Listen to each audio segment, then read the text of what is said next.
And good Monday evening, everybody. I am Chief Meteorologist Dave Turley. We thank you for joining us for the weather now. And however you may be joining us, whether it's on our Amazon Fire, our Roku app, our WTOC Facebook page, or at WTOC.com, we thank you for joining us. And we're glad that you are here to get an update of what's going on with the weather. If you have any questions or comments, go ahead to our WTOC Facebook page. That's where you can go ahead and leave a question or comment. I'm going to be answering some of those here in just a few minutes. Let's start out talking tropics first, and then we'll get into our quieter weather coming up here for the rest of the work week. Florence, it's still there, but no longer tropical. It's what we call a post-tropical cyclone, and it's still kind of centered here into parts of West Virginia and continuing to bring some rain. It's very elongated, not that great counterclock or that great concentric circle that you had when it was a tropical system, now being elongated now. And we're still getting the rain showers, heaviest now, Pennsylvania on into New York State. And that's where a lot of this activity is going to go. The center is going to be traveling into looks like near parts of New Jersey coming up over the next 36 hours or so, and that's going to bring the rain on into the Northeast and New England and even the mid-Atlantic states. Notice as you extend a little bit further southward, we're still actually seeing some of the rain showers associated with Florence, that moisture being drawn into the storm. There it is right here. And you can see that all the way back into areas of Georgia, the Carolinas, up through Virginia. And we actually had a good little thunderstorm move through parts of the Savannah region earlier. Things are quieting down for our area, although we're still getting some thunderstorms there just across the Columbia area. That moisture plume will actually be working its way towards the east tonight and into Tuesday. So our rain chances are going to be going down, it looks like, for tomorrow. I still think at least have a chance for seeing a few of those scattered showers or thunderstorms, mainly in the afternoon hours. But Florence was a big rainmaker. This is the total estimate of rain here from Florence. Notice, didn't get much here. We didn't expect it for our area, but just north of us, and really just north, especially north of Charleston, really here right along the North Carolina, South Carolina border and into eastern areas of North Carolina. That's where the bullseye was, as the rain just kept coming in from the Atlantic, producing a lot of locally heavy rain. We got Doppler radar estimates here close to 30 inches near Swansboro, North Carolina.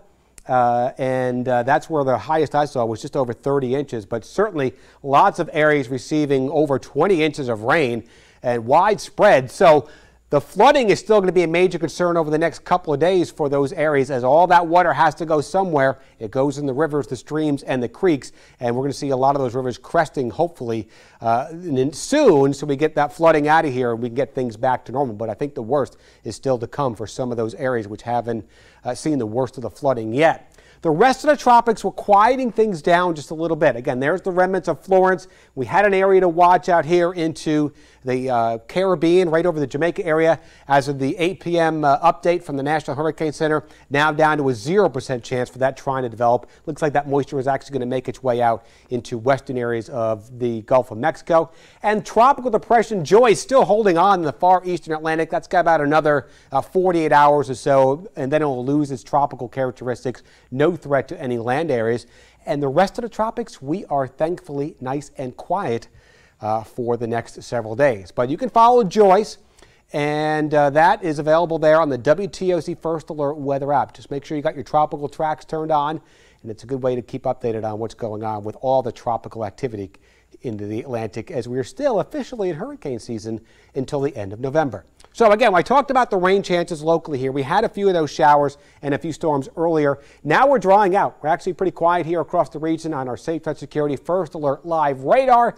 And as we take a look at those temperatures, we had highs today in the mid-90s. It's still 84 in Swainsboro, also back towards Hazelhurst, 82 in Claxton, Sylvania. Look at Beaufort at 83 degrees. It is warm and very muggy. Just a little bit of some leftover clouds here, Chatham County and then into Jasper and Beaufort County. But really, most of us are going to see a nice quiet evening, it looks like, coming up here. Satellite and radar, we put this into motion going back over the past 3 hours. And again, that was the lightning with some of those storms. See how it quickly kind of developed, moved into coastal areas here from Richmond Hill into Chatham County, but quickly fizzled its way out as well. And we're left with drier conditions across the area as of right now. I want to show you this. This is the drought monitor. We haven't talked much about this.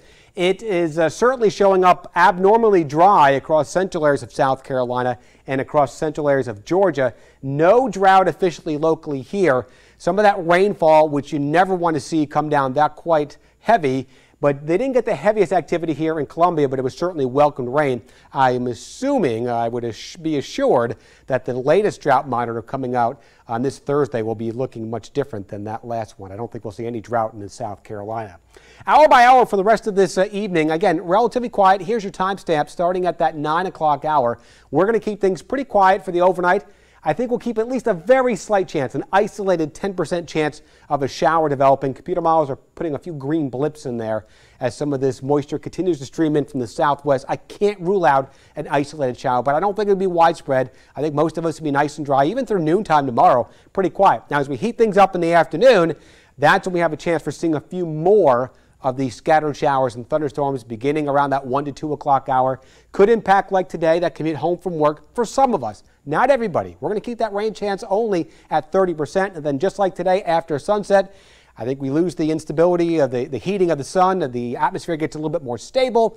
And I think we'll see a little dry weather coming up here and then really starting to dry things out for the end of the week. So a very warm, muggy start. We had a morning low today in Savannah, 77. I think we'll be generally in mid-70s for most locations, even inland areas. You see about 74 in Claxton, 73 in Statesboro, with 78 degrees expected over on Hilton Head. Highs tomorrow, low to mid-90s again. It's going to be a hot one. Even the beaches getting up into the upper 80s if you are heading to the beaches tomorrow.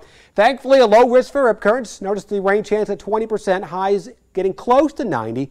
Little breeze out of the southwest with those water temperatures still generally near 82 or 83 degrees. Doing some boating as well. No advisory. Southwest winds 10 to 15 knots. That'll produce seas right about 2 to 4 feet. And there's your 7-day forecast. 30% chance for that afternoon shower and storm tomorrow. Then we drop the rain chance down to about 20%, and that's where it stays really right on through the weekend. We keep the rain chance at 20%.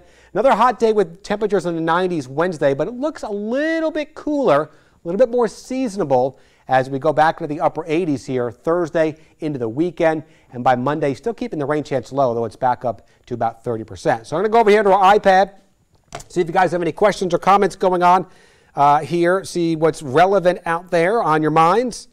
And let's see, put a little refresh. We got 35 comments out here. Let's see. Hello to you, Joey. Hello to you, Amy. Hello to you, Hope, Virginia. Hello to you. Hello, Tony from Alaska. Thank you for joining us. Hello to you, Cindy and Susie. Hello to you, Karen. And we thank you all for watching right now. That's all the comments that are showing up on the feed right now. It says we got 35, but it's only showing a couple of them. Hello to you, Maria. Nice to see you. And Judy, thank you, and we appreciate you all for watching us right now. Again, the next update on weather will be coming out as we are live here for The News at 11. We hope you can join us then. Until then, updates are always available on the WTOC First Alert weather app. We're going to end this weather segment out there right now, and you all have a good Monday evening and have a great rest of your week.